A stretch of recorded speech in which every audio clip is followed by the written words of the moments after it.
આજે તમે કંઈક અધિક્ષકને રજૂઆત કરી, શેના માટેની રજૂઆત હતી, શું માંગણી છે તમારી? આજે મોરબી સિવિલ ખાતે GMRS જનરલ હોસ્પિટલ ખાતે જે અમારા આઉટસોર્સિંગ નર્સિંગ સ્ટાફ છે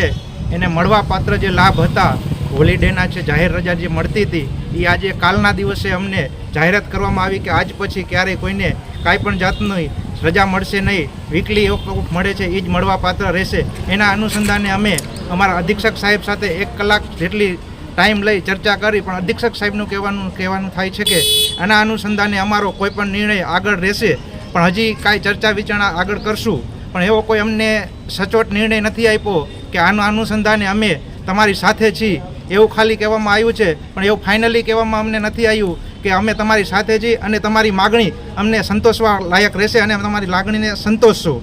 ઓકે, તમે આગળ શું કરશો કદાચ તમારી માગણી નહીં સંતોષ? જો અમે કલેક્ટર સાહેબ અને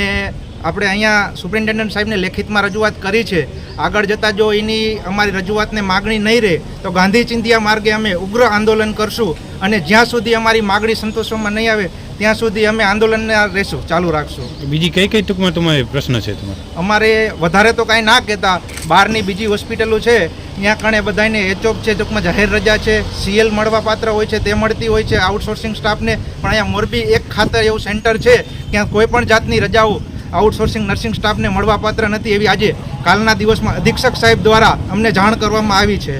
અહીં પણ કોઈ પણ જાતની લેખિત રજૂઆત કરવામાં આવી નથી, એક વોટ્સઅપના મેસેજ થ્રુ અમને જાહેરાત કરવામાં આવી છે.